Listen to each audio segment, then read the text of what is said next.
மீனாஸ் மெனுவின் நவராத்திரி வாழ்த்துக்கள். ஓம் தேவி ஸ்கந்தமாத்ரே நமக. தக்ஷனின் பெண் தாக்ஷாயணி. அவள் தந்தையின் விருப்பத்திற்கு மாறாக சிவனை மணந்ததால் தக்ஷன் சிவபெருமானை தான் செய்யும் யாகத்திற்கு அழைக்கவில்லை.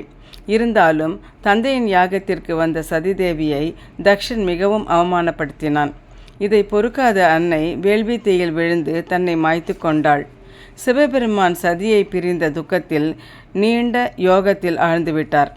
தாரகாசுரன் என்னும் அசுரன் மிக கடுமையாக தவம் செய்து பிரம்மாவிடம் சிவனை தவிர தனக்கு யாராலும் மரணம் வரக்கூடாது என வரம் பெற்றான். சிவனோ யோகத்தில் இருக்கிறார், சதியும் இல்லை, தன்னை யாராலும் ஒன்றும் செய்ய முடியாது என்ற ஆணவத்தில் தேவர்களையும் மற்றவர்களையும் பலவாறு போரிட்டு துன்புறுத்தி வந்தான்.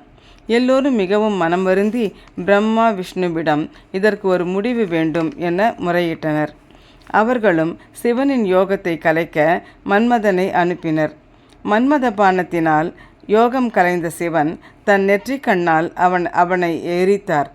பின்னர் ரதிதேவியின் வேண்டுதலால் உயிர் கொடுத்தார். விஷ்ணு பிரம்மா முனிவர்கள் எல்லோரும் பார்வதி தேவி சிவனை மணக்க வேண்டி தவம் ஏற்றுவதாகவும் அவர் தேவியை மணக்க வேண்டும் என்றும் வேண்டினர். சிவனும் பார்வதி தேவியை மணந்தார். பின்னர் தாரகாசுரனை அழிக்க தன் அம்சமாக ஒரு குழந்தை வேண்டும் என அவரின் நெற்றிக் கண்ணை திறந்து 6 பொறிகளை உண்டாக்கினார். அக்னி தேவன் அவைகளை சரவண பொய்கையில் சேர்த்தான். 6 தீப்பொறிகளில் இருந்து 6 குழந்தைகள் தோன்றின. கார்த்திகை பெண்கள் அக்குழந்தைகளை எடுத்து சீராட்டினர். பார்வதி அக்குழந்தைகளை கையில் எடுத்து வாரி அணைக்க 6 முகத்துடன் ஒரு குழந்தையாக அன்னை மடியில் தவழ்ந்தான் ஸ்கந்தன். இந்த கோலமே ஸ்கந்தமாதா ஆகும். பின்னர் ஸ்கந்தன் வளர்ந்து எல்லா போர்க்கலைகளும் கற்று வீரனாக விளங்கினான். அன்னையிடம் வேல் வாங்கி தாரகாசுரனை அழித்து வெற்றி வாகை சூடினான்.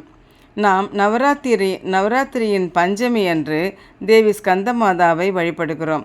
ஸ்கந்தமாதா 4 கரங்களில் 2 கரங்களில் தாமரை மலர்கள் ஏந்தி இருக்கிறாள். ஒரு கரத்தில் அபயமுத்திரையையும் ஒரு கரத்தில் ஆறுமுகத்தோடு உள்ள ஸ்கந்தனை அணைத்து கொண்டும் இருக்கிறாள். எந்த ஆயுதங்களும் இல்லாமல் தாய்மையுடன் கருணையே வடிவாக விளங்குகிறாள். ஸ்கந்தமாதா 9 சக்கரங்களில் விசுக்தி சக்கரத்தில் வீற்றிருக்கிறாள். ஸ்கந்தமாதா ஞான சக்தியும் கிரியாசக்தியும் கலந்த அம்சம். இவளை வணங்கும் பொழுது ஸ்கந்தனையும் சேர்த்து வணங்குகிறோம்.